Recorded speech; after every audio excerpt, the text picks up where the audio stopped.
Dios les bendiga, mis hermanos. ¿Cómo están? Es un gusto verlos este domingo en la casa del Señor.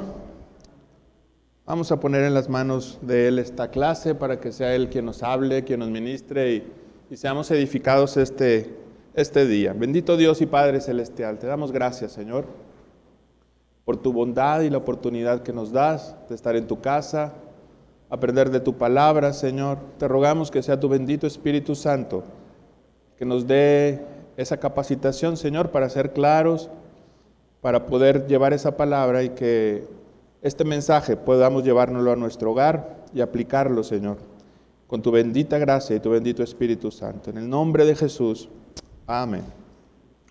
Bueno, hermanos, la lectura que vamos a ver, abra su Biblia ahí, por favor, en el libro del profeta Isaías, capítulo 6. La lección es la lección, la santidad en el Antiguo Testamento, la lección 34.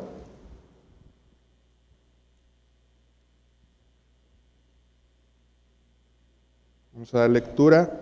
Es un pasaje muy conocido del Antiguo Testamento, Isaías 6, versículo, vamos a leer del 1 al 8.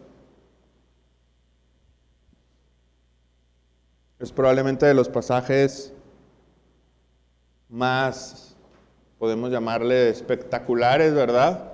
En la visión que tiene el profeta Isaías. Dice la palabra del Señor: en el año que murió el rey Usías, vi yo al Señor sentado sobre un trono alto y sublime, y sus faldas llenaban el templo. Por encima de él había serafines, cada uno tenía 6 alas, con 2 cubría sus rostros, con 2 cubrían sus pies, y con 2 volaban. Y el uno al otro daba voces diciendo: Santo, Santo, Santo, Jehová de los ejércitos, toda la tierra está llena de tu gloria. Y los quiciales de las puertas se estremecieron con la voz del que clamaba, y la casa se llenó de humo. Entonces dije: ay de mí que soy muerto, porque siendo hombre inmundo de labios, y habitando en medio de un pueblo que tiene labios inmundos, han visto mis ojos al Rey, Jehová de los ejércitos. Y voló hacia mí a uno de los serafines, teniendo en su mano un carbón encendido, tomado del altar con unas tenazas, y ahí, tocando con él mi boca, dijo: he aquí que esto toco tus labios, y es quitada tu culpa, y limpio tu pecado. Después oí la voz del Señor que decía: ¿a quién enviaré? ¿Y quién irá por nosotros? Entonces respondí yo: heme aquí, envíame a mí. Hermanos, este pasaje, como les comentaba, es muy significativo en el Antiguo Testamento. Vamos a rápidamente enseñar un poco del contexto de este pasaje. En cuanto a describir la majestuosidad de Dios, digamos, como unos autores dicen, no sé si la palabra sea correcta, pero hay autores que dicen la grandiosidad de Dios. Probablemente Isaías es el profeta que lo describe más a la perfección, con más detalle en esta visión. El profeta Isaías vivió a finales del siglo 8 y principios del siglo 7 antes de Cristo, y fue un profeta que reinó durante los reinados de Usías, del rey Usías, de Jotam, de Acaz y de Ezequías, de quien fue de este último Ezequías su amigo y su confidente. Ahora, ¿cuándo ocurre el llamamiento como profeta ya en sí, en forma? Es cuando, dice el verso 1, en el año en que murió el rey Usías. Si ustedes han leído el Antiguo Testamento, se dará cuenta que Usías era uno de los reyes, o mejor dicho, uno de los mejores reyes de Judá. Hay reyes tremendamente malvados en Israel, como Acab o Manasés, que se rebelaron completamente contra Dios, pero Usías era de los casos contados que mantuvo al pueblo cercano al Señor, cercano a la ley, cercano al templo, a sus fiestas solemnes, Y curiosamente reinó desde la edad de 16 años y duró, reinando 52 años. En el trono duró Usías 52 años. Usted puede corroborar esto en Segunda de Crónicas 26:4. En su Biblia nos dice que Usías hizo lo recto delante de Jehová, venció a los filisteos, venció a otras naciones, edificó torres en Jerusalén, fortaleció sus murallas, dice, abrió grandes pozos en el desierto y prosperó. Imagínese un rey que hace todas estas cosas buenas, pero en el periodo de 52 años. Pero muere. Y la nación está probablemente con una gran incertidumbre. Usías nos tenía en un estado como nación muy bueno. Pero la nación es probable que haya empezado a temer, a pensar en el futuro, a la incertidumbre. Y en ese momento cuando cuando Judá está en esa incertidumbre, porque recordemos que Judá era el reino, Israel era el reino para ese entonces, ¿se acuerdan? Del norte.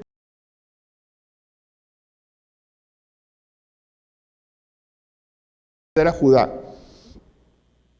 Entonces, en este momento histórico, digamos que de quiebre, Dios llama a este hombre llamado Isaías. ¿Cómo surge este llamamiento, hermanos? Con una visión gloriosa de la santidad de Dios.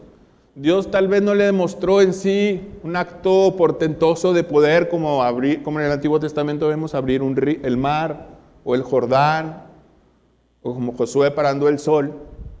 Pero Dios, en este momento de quiebre histórico para Israel, Dios se muestra como un Dios santo. ¿Alguien podría leer, por favor, hermanos, otra vez Isaías 6, verso 1 al 4? Para que veamos cómo Dios se muestra al profeta Isaías.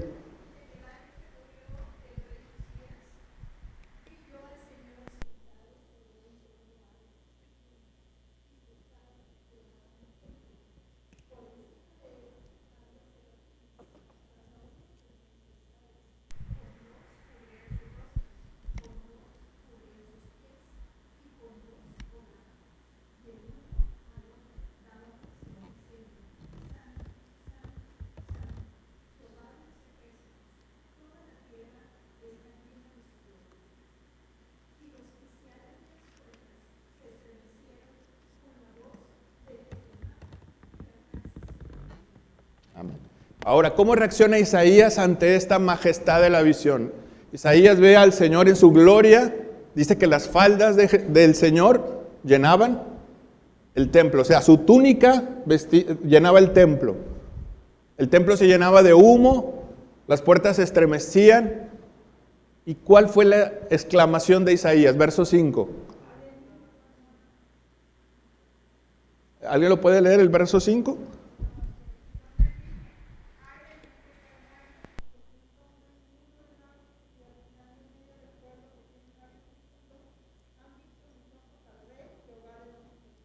Es curioso que este hombre llamado Isaías no era cualquier hombre de la nación de Israel.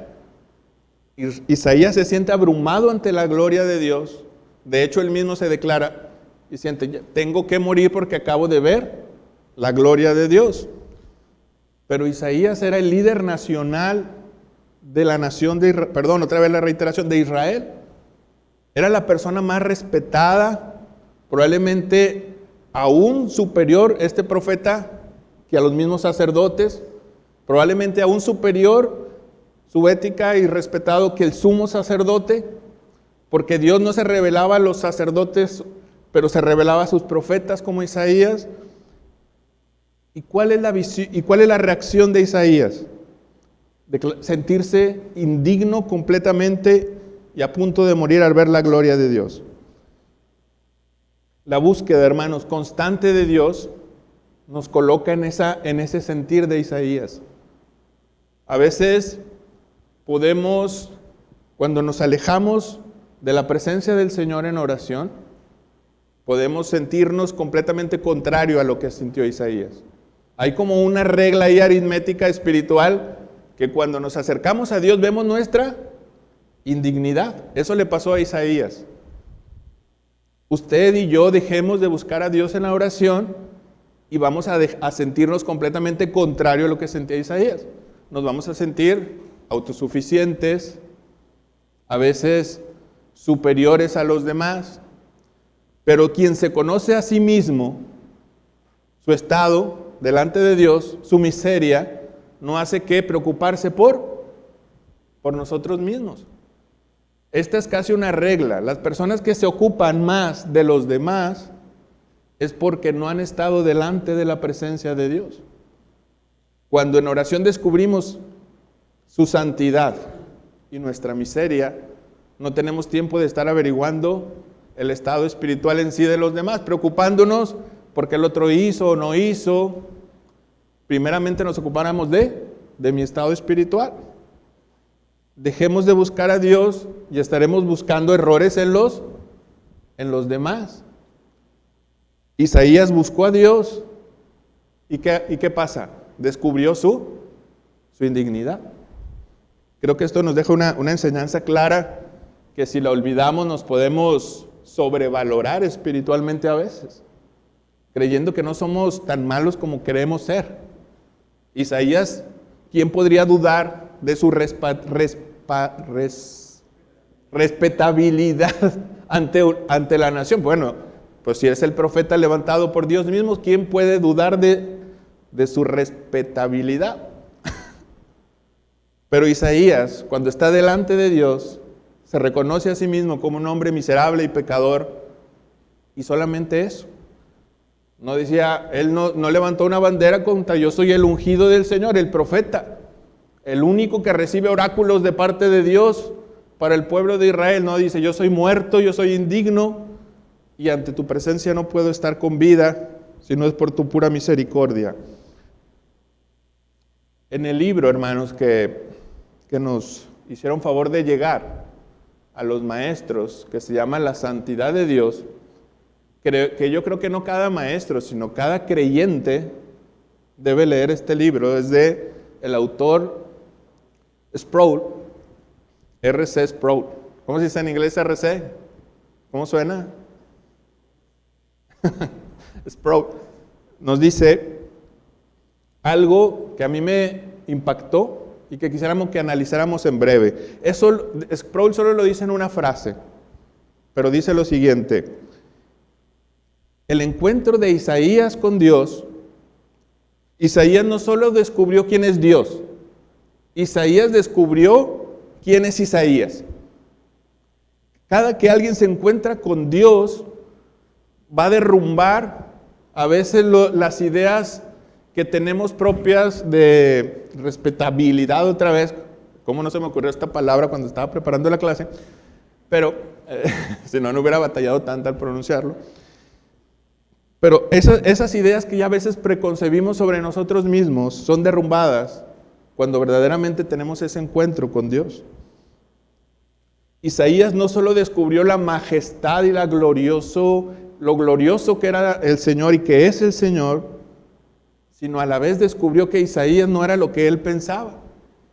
A veces nosotros nos sobrevaloramos demasiado, porque tenemos un currículum vitae evangélico a veces medio extenso, ¿verdad? Hay personas que pueden tener un currículum evangélico muy extenso, ¿sabes?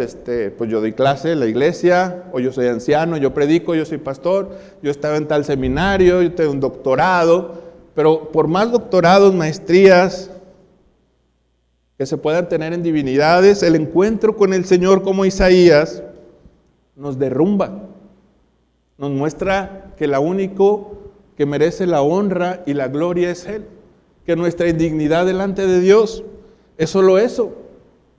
Vamos a ver más adelante cómo esto es lo que pasa a Isaías. Ese sentimiento no solo estaba en Isaías.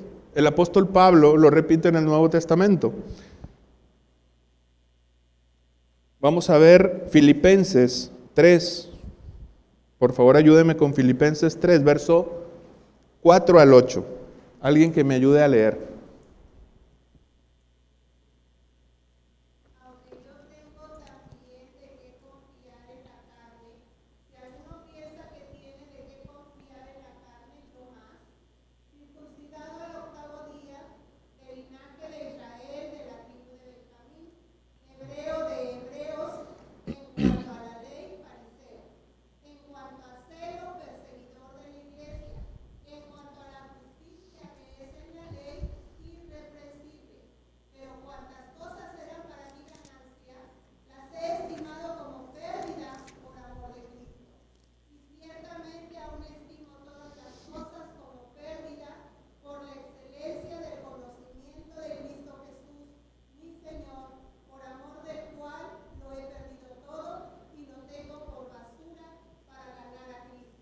Se- Amén. No, siga, hermana, por favor. No teniendo mi propia justicia, que es por la ley, sino la que es por la fe de Cristo, la justicia que es de Dios por la fe. Amén. Gracias.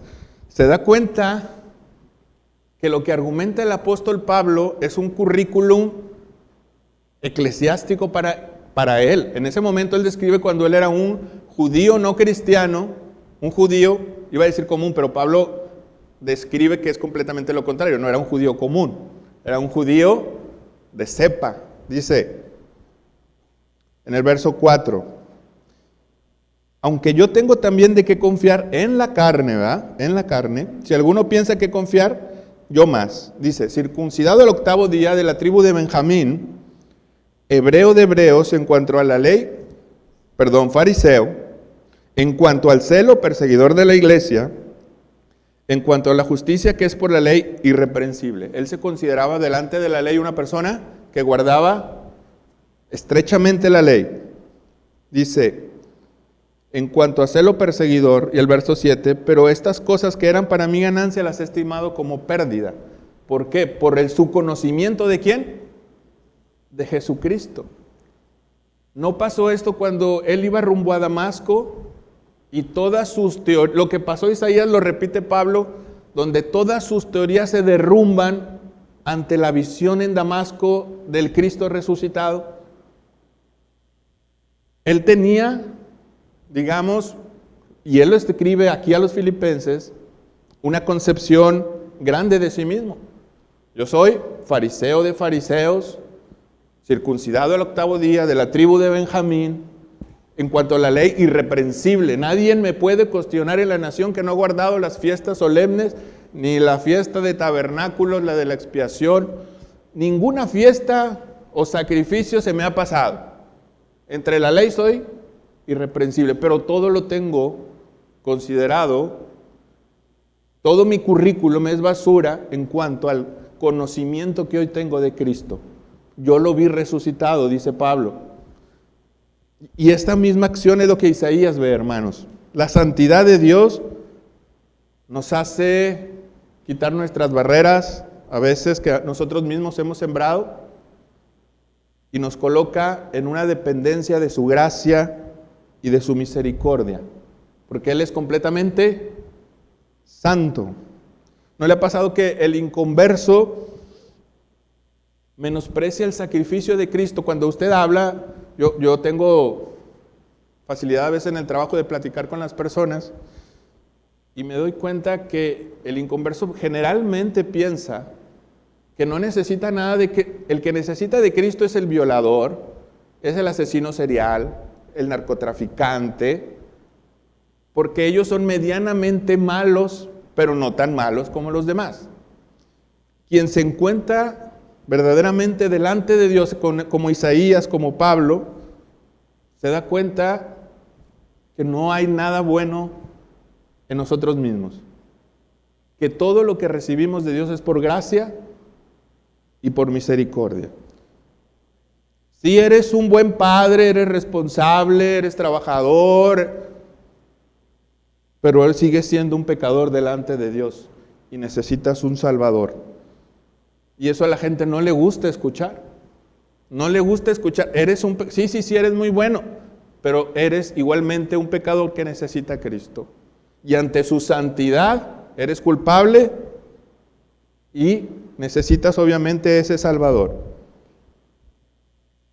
Pablo decía en su encuentro con el Jesús resucitado, dice, soy de labios inmundos, Isaías, pero Pablo decía, miserable de mí, ¿quién? ¿Me librará de qué? De este cuerpo de muerte. Y luego les dice, y de los pecadores yo soy el primero. Ese sentido solamente lo he visto en las personas que tienen una comunión estrecha con el Señor. Las personas que yo he conocido, hermano, que tienen una relación más estrecha con el Señor, curiosamente veo que son los que se ven a sí mismos como más pecadores y lo hacen con sinceridad, no como un discurso hecho. Las personas, usted vea a los creyentes firmes que han proseguido su camino de cristiano durante 20, 30, 40, 50 años, no se sobrevaloran, siguen creyéndose o viéndose a sí mismos como pecadores salvados por gracia. Y el inconverso hace la ecuación al revés, se ve no tan malo y pone sus ojos hacia afuera. A lo que voy, el encuentro con Dios nos hace, como dice Sproul, conocernos a nosotros mismos.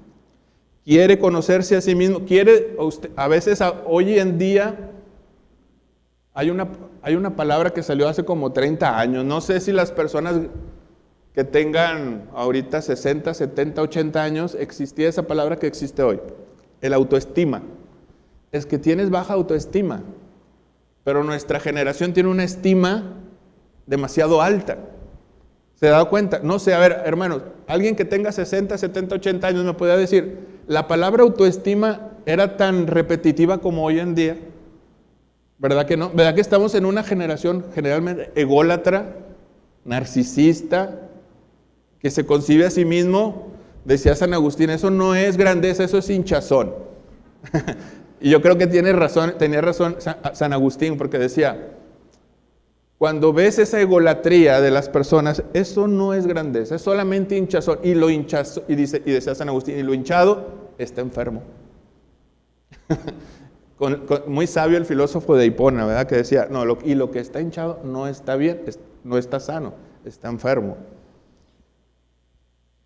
Necesitamos, hermanos, esa visión que tuvo Isaías. Si quedan rasgos en nosotros de ego, de orgullo, de jactancia, debemos pedirle al Señor, Señor, muéstrame en tu palabra, en la oración, mi miseria, muéstrame tu gloria, y a veces ser derrumbados, ¿verdad?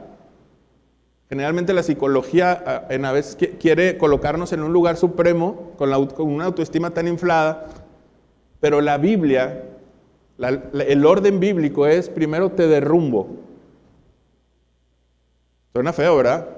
Primero te muestro quién eres, dice hablando de Dios, y te muestro quién soy yo, para después darte la dignidad que no mereces. Te perdono, te limpio, te hago de mi familia, eso es lo que hace el Evangelio, y te doy una dignidad inmerecida por la cual me tienes que dar la gloria a mí. Eso es lo que hace el Señor en su palabra. La psicología corta esto a veces y simplemente nos coloca en un lugar de autoestima que provoca generalmente a veces orgullo, jactancia, ¿verdad? Altivez. Pero el orden de la palabra es este. Y lo puede usted ver en la visión de Isaías, lo puede ver en la experiencia del apóstol Pablo con el Señor Jesús. Primero lo humilló. Dice la palabra, antes de la exaltación, primero viene la humillación, después la exaltación. Dios es quien hace apto a Isaías. Aquí vamos a empezar a ver la gracia del Señor, porque usted me puede decir, hermano, pero pues este suena tan desesperanzador para mí, ver solamente mi miseria es tan obsesivo, ver la miseria humana nada más, pero el Evangelio no nos muestra solamente lo malo que hay en nosotros, nos da esperanza. ¿Quién hizo apto a Isaías en esta visión? Usted vea el relato, le voy a dar unos segunditos, vea el relato. Isaías se declara como un miserable, pero ¿quién es el que toma la iniciativa de hacer algo en este relato? ¿Quién envía a ese serafín con carbones encendidos para limpiar los labios de Isaías? Isaías dijo, límpiame mis... ¿Verdad que no? Es Dios quien actúa, quien tiene misericordia de Isaías. ¿Y qué dice Isaías? Me has perdonado y me has limpiado. Verso 6. Lo dice en los primeros versos. Dios envía al serafín para limpiar los labios de Isaías en este pasaje. Pero vemos en el Nuevo Testamento que ahora Dios ya no envía a un serafín ni a un arcángel. Dios envía a su Hijo para limpiarnos y hacernos dignos delante de Él. Si Isaías no se murió al ver esta visión, yo creo que sí se hubiera muerto, pero tal vez de gozo, ¿verdad? Al saber que Dios no iba a enviar un serafín para limpiar sus labios, sino enviar a su propio hijo a morir por Isaías. Porque vemos que esto no estaba claro en el Antiguo Testamento. Es probable que todavía Isaías escribiera y no sabría la dimensión de lo que estaba escribiendo en sus profecías. Enviar a su propio hijo a morir por Isaías, por usted y por mí. Dios sigue siendo tan santo, hermanos, como en la visión de Isaías. No se crea que a veces es un relato que quiere maximizar las cosas para asombrarnos. No, Dios sigue siendo tan santo como lo vio Isaías en esta visión. Y sigue estando tan dispuesto a quemar nuestro ego, nuestro orgullo, nuestra jactancia. Y por pura misericordia. Ya no solo envía, como vemos, ese arcángel, si ahora coloca su Espíritu Santo, pone su Espíritu Santo dentro de nosotros para limpiarnos del pecado, de la jactancia, del orgullo. Yo no sé con qué pecado usted, yo sé los míos, ¿verdad? Usted sabe los suyos, con qué batalla Isaías, probablemente cuando él afirma que con su boca es por algo, porque él no dice el pueblo es de labios inmundos, él primero dice yo soy de labios inmundos. Pero Dios sigue teniendo el poder para limpiar, para santificarnos, como lo hizo en esta visión con Isaías. Ahora, alguien podría decir, hermanos, ya estamos terminando, alguien podría decir, bueno, en esta visión fue Isaías quien lo vio. Los creyentes posteriores, 800 años posteriores y luego 2000 años posteriores después de Cristo, pues no tenemos algo así como lo que vio Isaías. Pero si usted lee el Nuevo Testamento con atención, se dará cuenta que cada creyente, en cierta manera, lo que vio Isaías fue algo como un río desembocado, así con mucha fuerza. Él vio con toda la intensidad o con mucha intensidad la santidad de Dios. Tal vez el creyente no así en esa experiencia tan dramática, dirían los teólogos, ¿verdad? Tan dramática. Pero cada creyente, cada persona que viene a Cristo, el Espíritu Santo nos redarguye y vemos nuestra indignidad. Vemos lo miserables que somos y la necesidad de un Salvador. Isaías tuvo esa visión, versos 7 y 8, y lo tenía con un propósito, hermano. La visión de Isaías tuvo un propósito. ¿Cuál cree que sea el propósito? Lo leímos en los primeros 8 versículos. Hace como 2 años traía premios. Ya me casé y ya no hay para premios ahorita. Pero, a lo que voy, es, a ver, ¿quién puede leer el pasaje y decirme cuál fue el propósito de ese llamamiento? Ahí el pasaje lo dice, no tiene ni que pensarle mucho, ¿eh?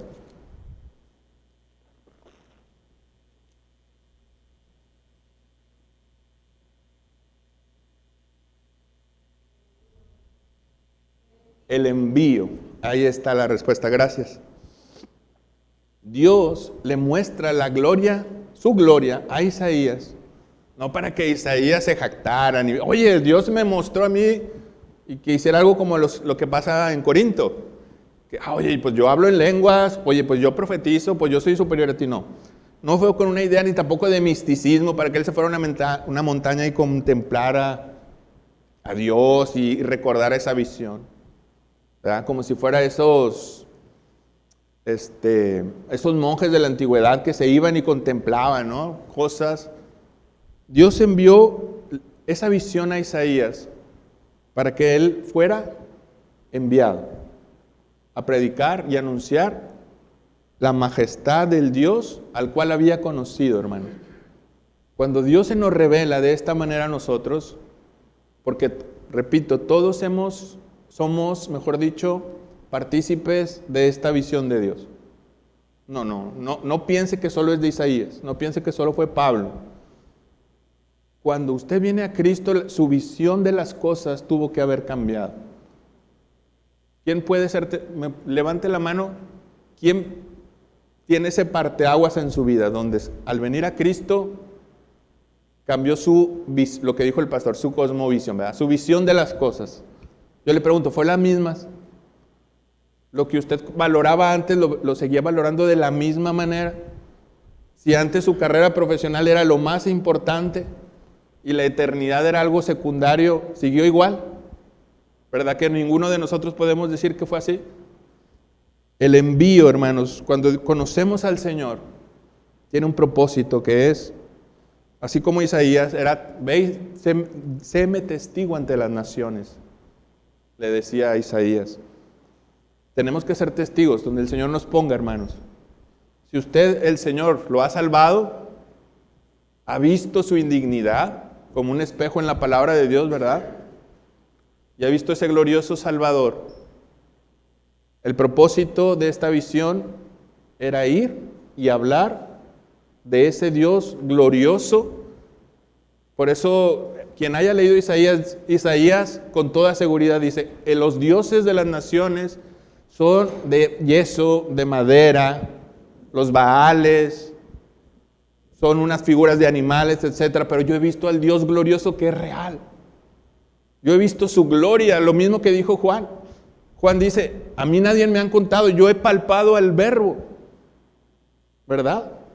A mí nadie me cuenta, yo he visto la gloria de Dios. Quien ha visto la gloria de Dios no puede pasar desapercibido, tal vez ante un compañero de trabajo, a un vecino.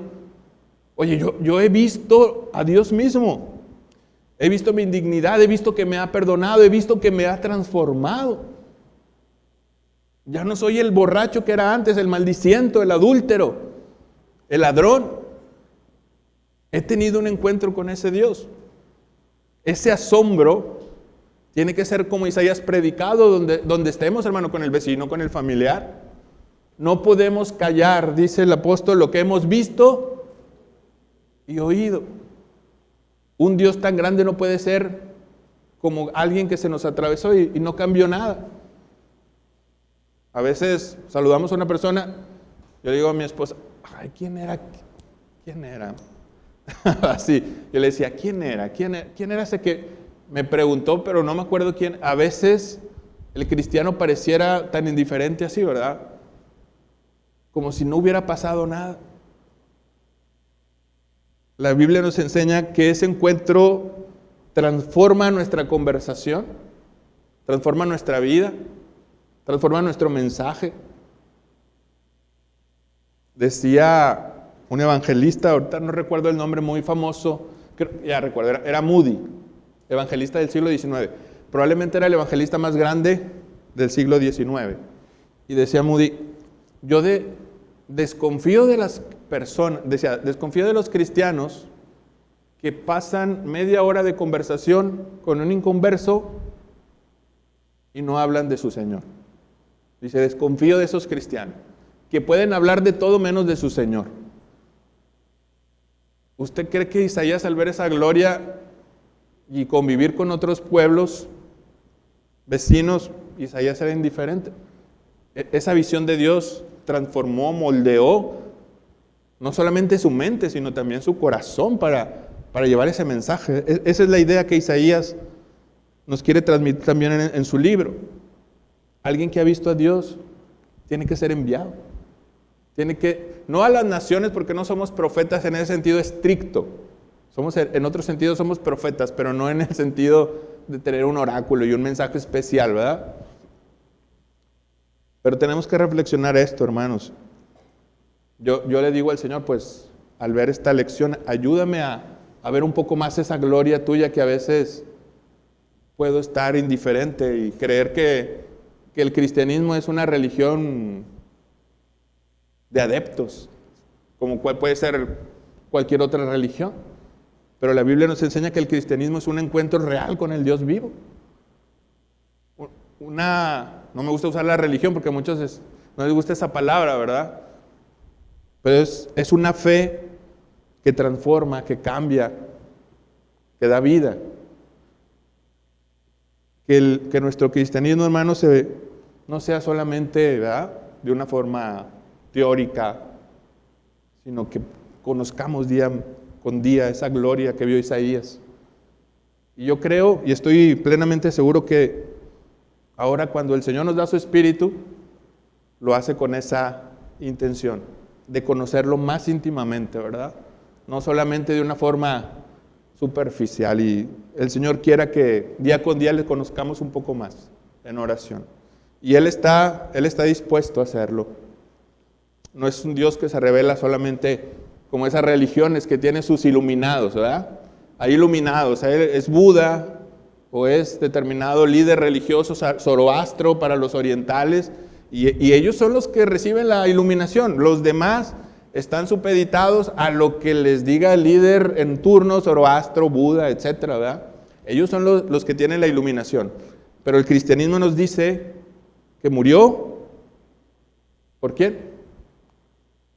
Por su pueblo, y todos tienen el mismo espíritu. Qué glorioso, esto no lo puede decir estas religiones. El Espíritu Santo que está en Dios, que es Dios mismo, nos lo da, habita dentro de nosotros, y Él no hace acepción de personas. Él está en cualquiera de nosotros que le busque con sinceridad. No necesita un doctorado, no necesita PhD, o ¿cómo le llaman? THD, ¿verdad? Para TH, los postdoctorados y todas esas cosas. Buscar al Señor con sinceridad, con esa inocencia, ¿cómo podemos llamar? Con esa sinceridad, el Señor se revelará a cada uno de nosotros. Vamos a orar, hermanos, y que nos permita conocerle un poco más, como estos hombres, como Isaías, como Pablo, que ese encuentro fue transformador, vivificador. Isaías no volvió a ser Isaías. Y como les dije en un momento de la clase, Isaías al conocer a Dios, conoció a Isaías. Raimundo, que al conocer a Dios, ya no sea, conoce a Raimundo. Todas mis debilidades, mis miserias. Lo que creía firme era mi debilidad. Y a veces así pasa. Pero es solamente su Espíritu Santo el que nos lo muestra. Bendito Dios y Padre Celestial, te damos gracias, Señor, por tu palabra, por tu bendito Espíritu, Señor. Porque nos has dado ya no solo una visión, Padre, nos has dado realmente a tu Espíritu Santo. Nos has dado esperanza, Señor. Nos has dado vida. Como dice tu palabra, nos has dado esas arras, ese adelanto que es tu bendito Espíritu Santo, ese adelanto de la eternidad. Descansa en nosotros. Gracias por tu bondad y te rogamos que podamos conocerte cada día más. Si hay altivez, si hay egolatría, humillarnos, Señor, delante de ti, y que tu bendito Espíritu Santo nos transforme a la imagen de tu Hijo, Señor. Ayúdanos. Así como Isaías, Señor, no podemos. Ese carbón encendido no lo tenemos. Ese carbón encendido, Señor, desciende de ti. Gracias. Gracias por tu misericordia. Llévanos con bien. En el nombre de Jesús. Amén.